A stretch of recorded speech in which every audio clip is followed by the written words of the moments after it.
Om Namo Bhagavate Vasudevaya. Om Namo Bhagavate Vasudevaya. Om Namo Bhagavate Vasudevaya. Om Namo Bhagavate Jnanatirandasya Jnananjana Shalakaya Chakshurunmilitam Jena Tasmai Shri Gurave Namaha.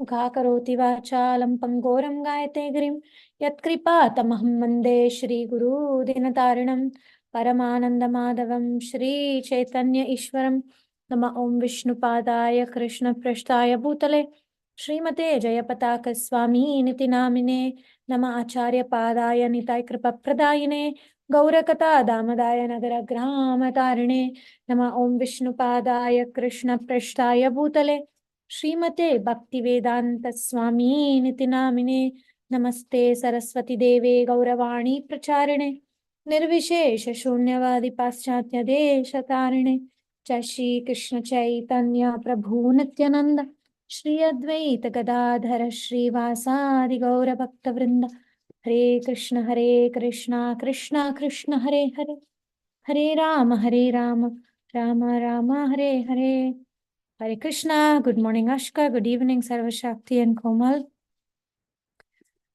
Mataji looking so pretty today. Hare Krishna Mataji. Hare Krishna. So today we will be meditating, remembering, revising the 7th canto, chapter 1. We are noticing Parikshit Maharaj asking some very important questions.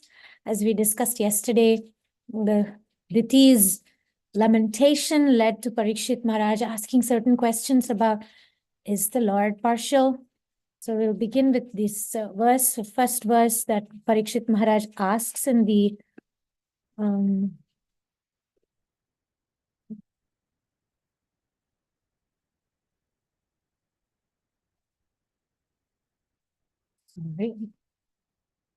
Sri Radha Vacha Saman Priya Suhrid Brahma Bhutanam Bhagavan Swayam Indrasyarti Katam Daityan Avadhi Dvishamo Yatha. So this is Parikshit Maharaj asking, my understanding is Sama Krishna is equal. He is not unequal. He is equal. Priya Suhrid Brahman, he's actually very favorable. He's actually, friendly. Suhrid, he's with a very good heart. He feels good about everyone. Bhutanam Bhagavan Swayam. Plus, besides all that, Krishna is also the Supreme Lord. Why would he even have the need? Basically, Parikshit is convinced that Krishna is not partial, but to benefit everyone else there, he is making these questions. So he's saying, Avadhid Vishamo Yatha. Avadhid means apparently, like it looks like, as if. Avadhid Vishamo Yatha. Why does he make it look like he's partial? Parikshit asks that. And then he also asks, Nahyasartha Suraganai Sakshan Nishreyasatmanaha Naiva Surebhyo Vidvesho Nodvegascha Gunasya Hi. So here he's even more okay, let me just read the translation of that exactly. Let me go to the Srimad Bhagavatam.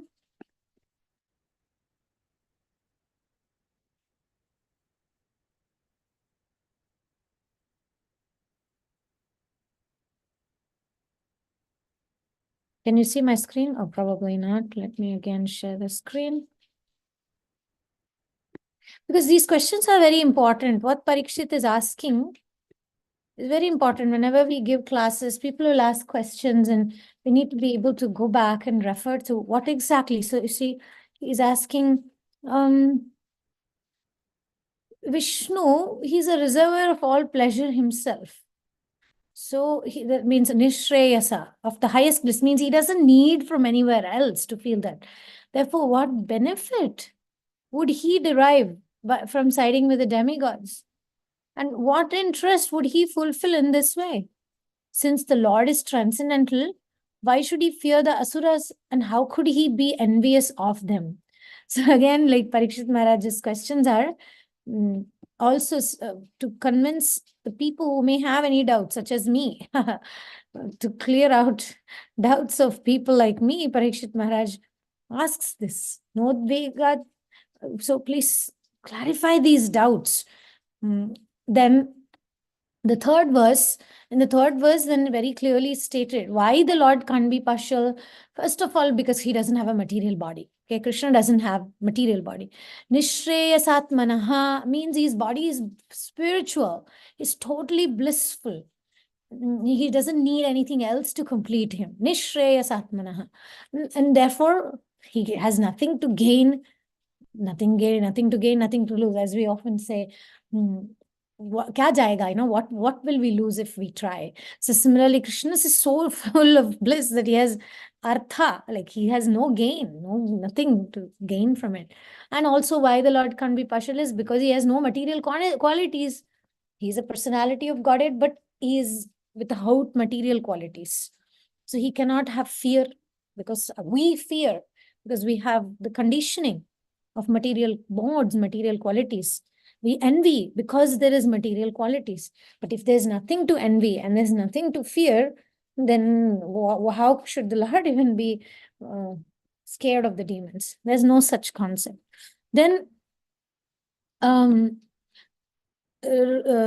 Goswami answers, Sadhu prishtam maharaja hareshcharitam adbhutam yad bhagavata mahatmyam yad bhagavata mahatmyam bhagavad bhakt. No, actually, how does it end? This is the fourth line, yeah. Yad bhagavata mahatmya bhagavad bhakti vardhanam jiyate paramam punyam rishibhi ऋषिभिर्नारदादिभिः नात्वा कृष्णाय मुनये katayishye harer katam. So Shukadeva Goswami is appreciating here. He's very much appreciative of Parikshit Maharaj. What he's saying here, this is what the purport of what Shukadeva Goswami is. Can I have a volunteer to read this, please? Mataji, I can read.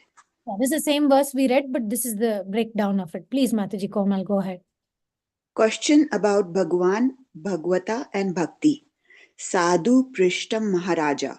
Great King, this is excellent inquiry because Haresh Charitam Adbhutam. It is about the wonderful activities of Lord Hari. Yad Bhagavata Mahatmyam. It reveals the glories of the devotees. Prahlad. Bhagavat Bhakti Vardhanam. It increases devotion to the Supreme Lord. Jyate Paramam Punyam. It is sung by the foremost and pious. Rishibhir Narada Dibhe. Sages headed by Narad Muni. Natva Krishnaya Munaye.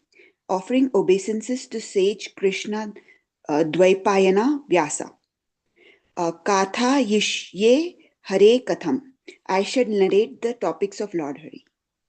So Shukadeva Goswami is combining his appreciation to Parikshit's question, and at the same time he's revealing the glories in the Supreme Lord's qualities, and at the same time he's glorifying the devotee Narad Muni, and he's taking this opportunity to glorify the Lord further. Oops.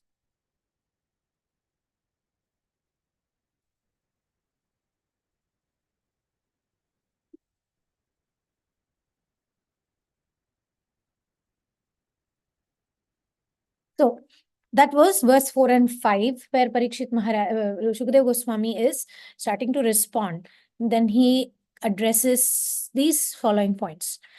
In the verse 6, he says, Lord is without material qualities, and he elaborates on that, how he is nirguna, how he has a form, he has qualities, but they are not material form, and their non-material qualities cannot be touched by fear, cannot be touched by envy. Then how the three gunas are created by the Lord. Sorry, there's a mistake here. So three gunas are created by the Lord. So the Lord, what he does, he uses the three gunas to control creation. That's what it is. So he uses the three gunas. No, sorry. Actually, he uses time to control the creation. He uses time, not the gunas. Oh, I guess it's also the gunas, but then three gunas are created by the Lord. Then this is the 8th verse where he explains what is this three gunas, how does it work. So he explains that jaye kale tu sattvasya jaye kale tu sattvasya devarshin rajaso suyan tamaso yaksharakshamsi tatkala anuguno bhajat. So this is one of the important verses to remember. Whenever Jaya Kaletu Sattvasya, whenever Satguna prevails, then demigods will flourish. Whenever Rajas Guna prevails, then the Rajasic people will flourish. Whenever Tamas Guna is flourishing, whenever the predominance of Tamas Guna is there, then the Yaksha and Rakshasas get more and more strength and power. Tat Kalanugo Bhajat. And the way to determine it is based on the time. Meaning, it's not that it's not that Krishna is doing favoritism or he's partial. It's that according to the time, whenever the prevalence of Sattva Guna is there, in that time he favors that time. So it's not called favoritism. That is explained in the 8th and the 9th verse. So what does that mean? The Lord favors different jivas residing in them. Means whenever the Sattva Guna is prominent, then within us only Krishna is present. He's not externally present. He has nothing to gain or lose outside. He's within our heart too. So therefore, how do we determine that? And in the 9th verse, it says an expert person. I mean, these are just the way I have summarized it for my remembrance, but an expert person can perceive how much the Lord favors them by observing their actions, observing the actions of the person. If we look at somebody and we understand how they're living, then we can see how much that Lord has manifested in that person. Then we can also identify if they're more in Sattva or Rajas or Tamas. So therefore, the conclusion here in the 9th verse, I've not put the Sanskrit. 8th verse is a very interesting verse to memorize, to remember. There was one more verse I want. Oh, yeah, it's coming. Nindan Satkara. Okay. Yeah, that's also coming. So this is verse 9 conclusion, that timely favoring is not favoritism. And what example is given? The example is given of the fire. Why is the fire not moving? This was a GIF, it was supposed to move. So the fire in the wood and the water in a pot, that's the example given. So it will act accordingly. If the fire is in the wood, it will act accordingly. And the Lord situated in our heart will respond based on yathamam prapadyante, depending on our level of sanda, depending on our inclination, depending on our desire. There is that, the cause of increase of a guna at that particular time, whatever that is. So this example is given in the 9th verse, that it's a time again, like if the wood is in the fire, or the pot is in the water, ether also, it's also another example is given, is also about ether. So that's the thing. I don't know why the fire was supposed to move, but it's not moving. Then verses number 10, 11, there's an emphasis about when the Lord is creating material bodies for different jivas. That's why he gets inspired and creates these material bodies for the jivas. Then he creates the time. And Lord creates time factor to control that creation. And therefore, because he's a creator of time, he's not under the control of time. So this, again, this is just for my, even if you can't see, don't worry. This is for me to remember the line, what follows what. So then Parikshit Maharaj asks about this Sishupala's death. In Yudhishthir Maharaj's assembly, Rajasuya Yagya, this Sishupal was beheaded. So he asks the question to Parikshit, Shukadeva, and Shukadeva Goswami narrates the conversation between Yudhishthir and Narad Muni. And Yudhishthir is like, How is it possible? How is it possible that Shishupala being so envious? How do I understand? How did he get Sayujya Mukti? I mean, come on. How is that possible? He was so envious.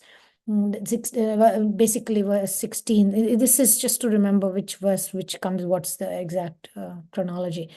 Then he also says how sinful Shishupala has been. And Shishupala has been so sinful, he's been always blaspheming Krishna. And then he compares in the 17th verse, he compares that King Vena, he was so sinful also, and he fell to hell. But whereas in the case of Shishupal, even though he was so sinful that even before he was able to even speak, he was blaspheming Krishna. And even Dantavakra, which is the brother of Shishupal, he's no less. He's also very, very sinful. And in fact, at this point, verse number 19 of the first chapter of 7th canto, Krishna has not even slayed Dantavakra yet. He has not even liberated Dantavakra. But Yudhishthira Maharaj is even asking that question even at that time. Historically, he knows Shishupal is finished. Shishupal is liberated. Dantavakra will also be liberated. So he knows that. And the word, Sanskrit word he uses in that verse 19 is Durmati. Even Dantavakra is very Durmati, means bad intelligence, using intelligence in a bad way. And Yudhishthira Maharaj is actually saying, please explain to me, Narad Muni, how is it all this possible? My mind is disturbed like a flame in the wind. My mind is very agitated to think about all these possibilities. Then Narad Muni explains, going further into verses 24 and 23 and 24. I like that verse very much. I'll recite it because I didn't put it on the slide.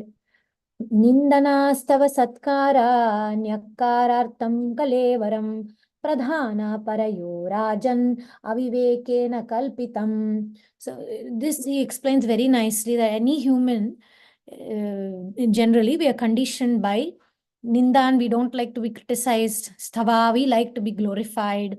Please, like that's why we say different stava rajas, right? Different recitations, glorifications. There are many prayers written for different deities. Stava means sotra or glorification. Then satkara, we like, we like to be honored. We like nyakarartham, we don't like to be rejected. We like to be accepted, validated. And then he says, Pradhana parayo rajan avivekana kalpitam. So all these things, I want to be respected, I want to be glorified, I don't want to be chastised, I don't want to be criticized. All these things are basically coming from aviveka. Aviveka means false intelligence. Aviveka means lack of true intelligence and ignorance, covered by ignorance. So aviveka means without viveka, without the intelligence. Without the intelligence, we think all these things. And what is the cause, or further on, is about mama, aham, me and mine, I and mine. And that sense of connection to I and mine makes us subject to praise, subject to chastisement, to think that this is my friend, this is my enemy, I feel good about this praise, I don't feel good about this correction that somebody's doing. All that comes from that. So this is very important, verse 23 and 24 of the first chapter. Nindan stava satkara nyakarartham kalevaram. So if we can, I want to learn this verse. If you can learn, it would be nice to quote during classes. Then he also gives again, re-emphasizes, Narad Muni emphasizes that Supreme Lord has no material body, so he's not touched by material dualities. How can he be touched by criticism? So when Shishupala was offending and blaspheming Krishna, it wasn't touching him. So like Buddha also once said, if you look at the sky and spit, what will happen? It will fall on your face. That's exactly what happens if somebody criticizes the Supreme Lord. The Lord is indifferent. It doesn't touch him. But this offender gets hit. It's going to backfire on the personality. And then he gets further into the depth of the discussion about the absorption, that there are 5 types of emotions. There are many descriptions that goes here. So first thing I want to bring up is where he mentions this verse. Vairya, enmity, nirvairya, no enmity, snehat, kama, lust and fear, lust without fear, and then the kama, which the lust generated through prema. So these are the 5, which means first is to see the Lord, just like Shishupala saw the Lord as an enemy, Kamsa saw the Lord as an enemy, Hiranyakashipu saw the Lord as an enemy. All these personalities, very pure vairya, pure enmity towards the Lord. And in that enmity, there's absorption. There is an intense sense of emotions to the maximum. So that's one. And then the other is what we are going towards. We are nirvaira, without enmity. We become with friendship, with affection, with devotion, we approach the Lord. And the example is can be given is Devaki, Vasudev, Yashodha, Nanda Maharaj. No tinge of enmity, no tinge, right? Pure nirvairam, no vairam whatsoever. Then snehat kama. Snehat kama means there is lust and there is also fear, which is like the example can be given as the gopis. They were very affectionate, attached to Krishna. They were in love with Krishna, but there was a very strong tinge of fear with it. Fear of, oh, am I breaking moral codes? And they were fearful of being caught. So when these two are combined, snehat kama, there is also affection and lust, and there is also fear. This is another form of absorption. So constantly like, I love this person, but there is a sense of fear and anxiety.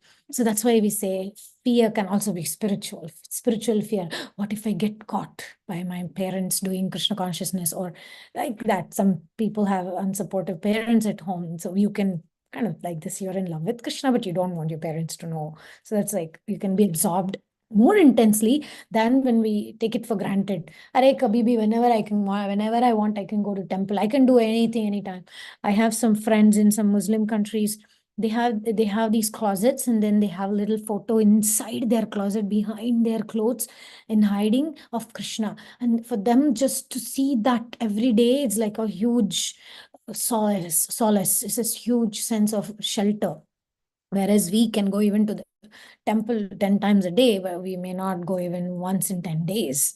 So the intensity when there is that fear, at the same time, the lust, or I mean, here is called snehat, lust, but it's a combination.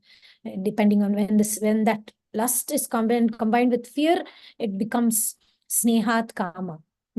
Then there is lust without fear. Like example is Rukmini Devi and the queens of Krishna. They don't have any fear because they are legally, socially accepted relationship, but they love Krishna.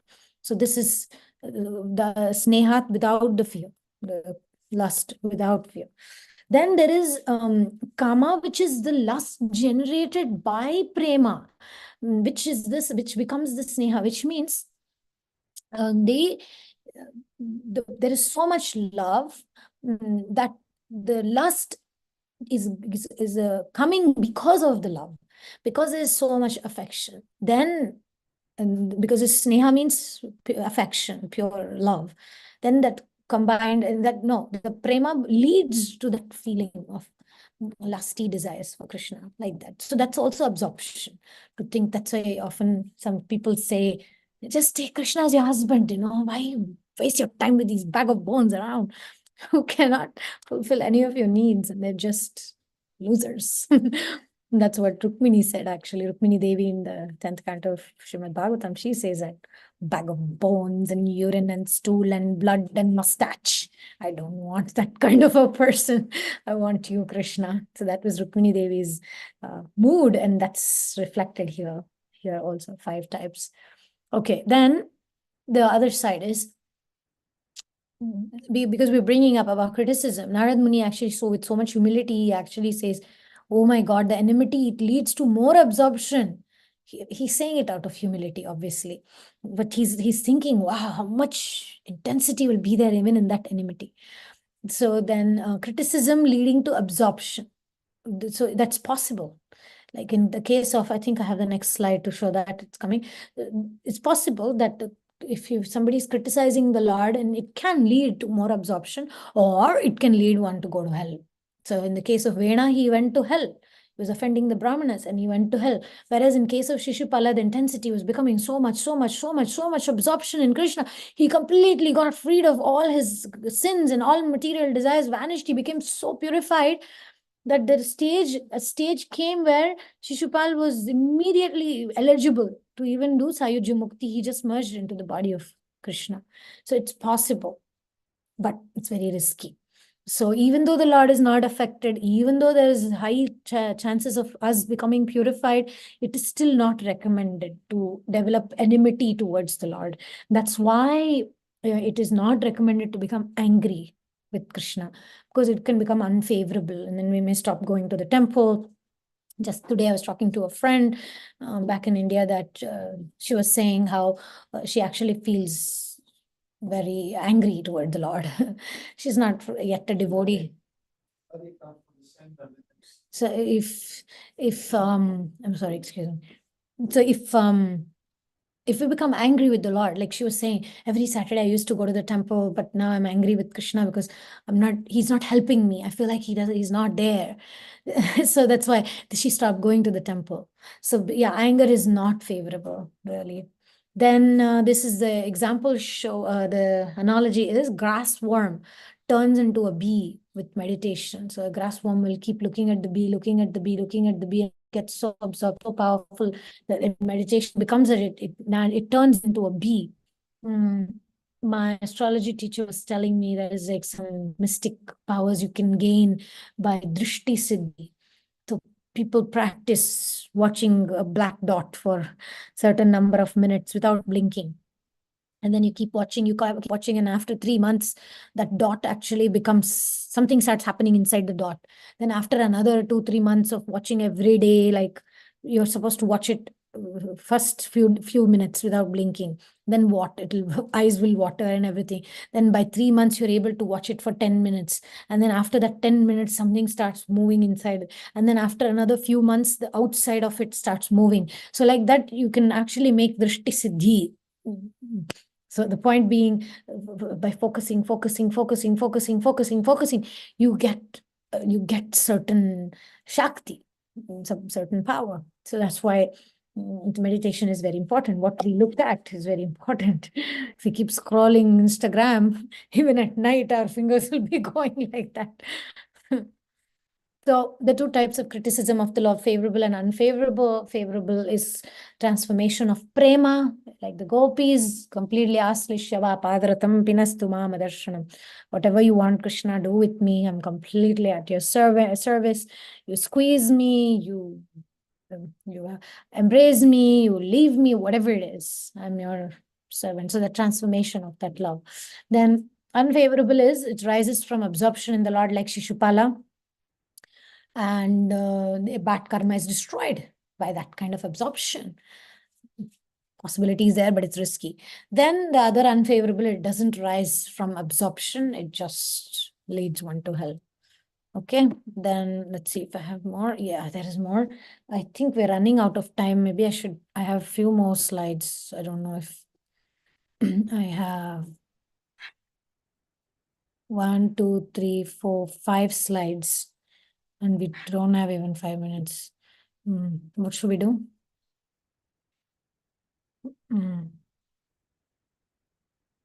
We take 10 minutes and complete this chapter or continue tomorrow. Let's see. Take a vote.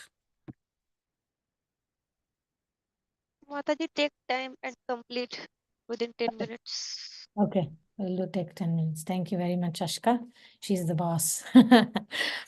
So somehow the text 26, the focus says somehow or another, concentrate the mind on the Lord.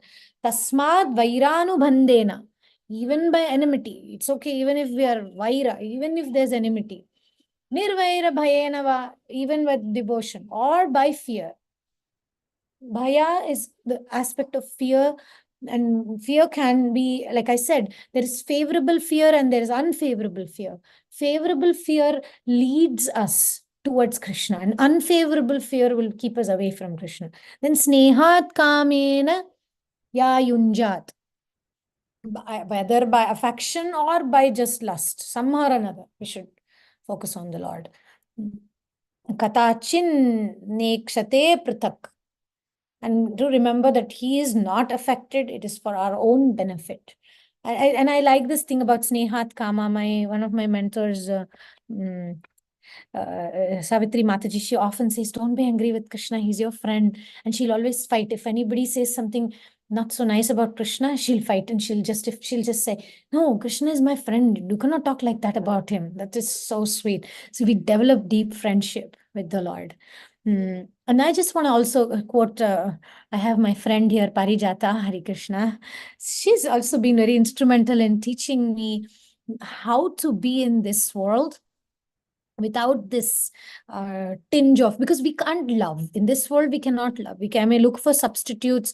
I may try to exercise my affection in the wrong places and try to feel the mixture will be there. Some affection will be there, some lust will be there. But when I dedicated towards not Krishna, any other person in any way, it could be friendship, it could be a neighbor, it could be a lover, it could be a husband, it could be teacher, mentor, guru, doesn't matter, the relationship, the emotion of when we want that experience of it, we can become very frustrating, can become very sad. And Parijata always counsels me and I'm feeling so grateful, the way she's very graceful, she's very sattvic. So she says, when you want to like get away from a person, which he taught me this, don't do it abruptly, don't do it in aggression or rajas guna mood. Just make them feel that there is a difference between internally being attached and externally trying to pretend I'm not attached, and externally showing that, oh yeah, you're only Indra, Chandra, Devendra, but internally actually it's slowly going away from that relation and going closer to Krishna. So I just want to thank Parijata so much, because she's been there any time in the midnight to support me and to counsel me. We all need people like that in our lives. So Parijata has been Hare that. Krishna. Very Thank well. you. Hare Would you Hare like to Hare. say Thank something you. about this point, Parijata? Why it's important that we develop internal detachment? She always focuses this. She says that internal detachment is more important. Can you please say a few words on that?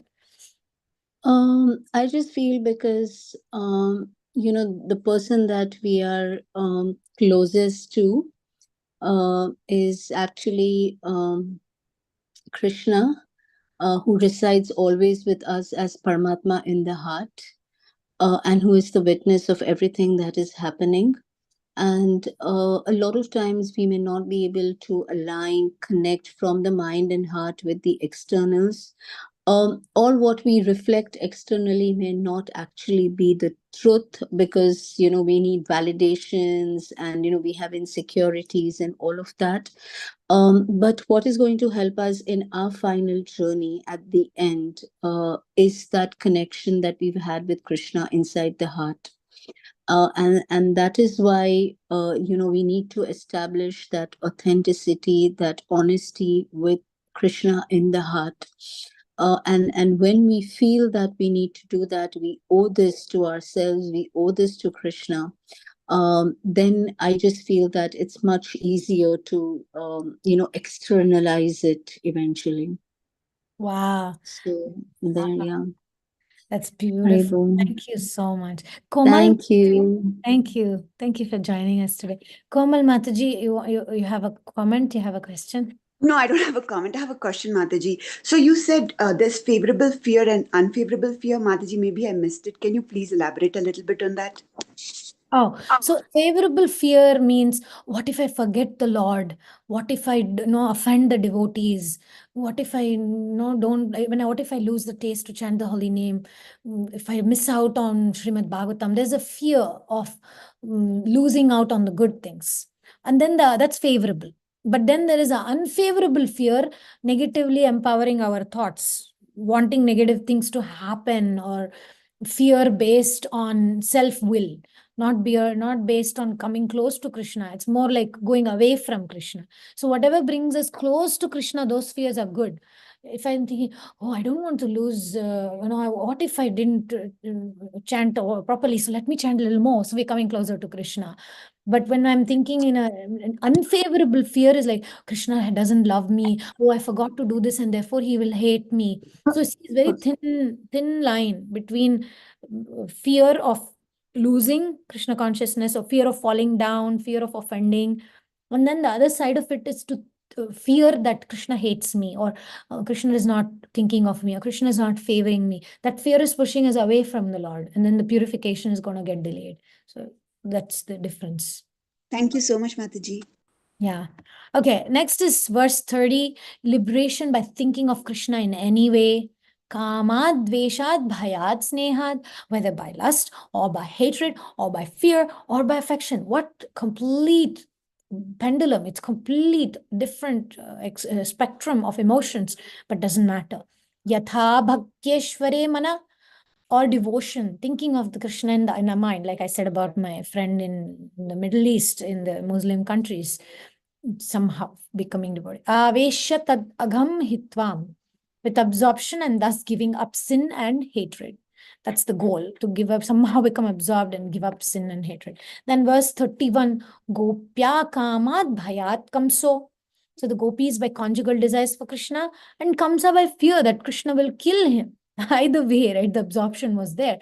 Like I said, unfavorable fear means we are thinking that, oh, Krishna doesn't love me, we're going away, but it's better to have Kamsa like, Krishna will kill me, Krishna, Krishna, Krishna, Krishna.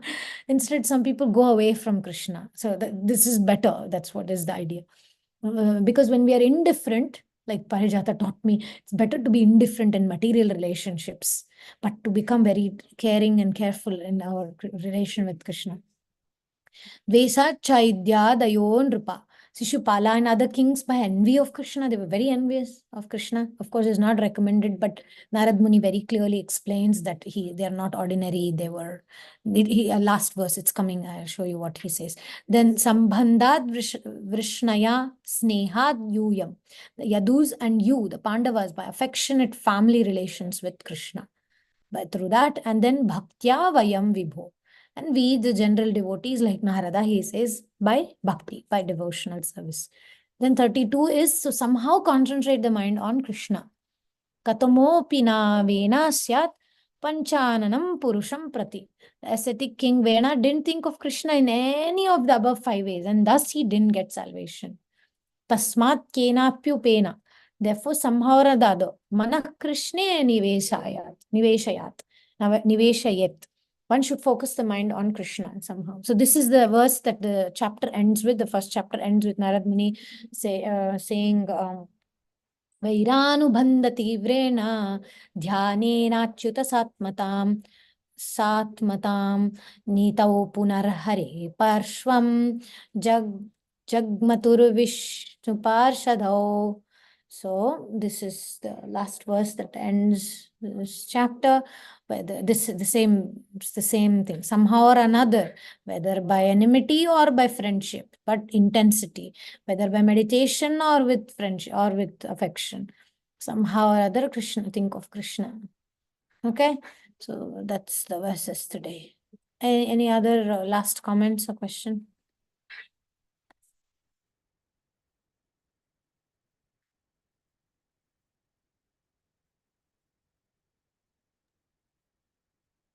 Okay, if there's no question, then we can end this class here. Grantara Srimad Bhagavatam ki jai. Parikshit Maharaj, Shukdev Goswami ki jai. Yudhishthir Maharaj, Narad Muni ki jai. And Gaura Bhakta Vrinda ki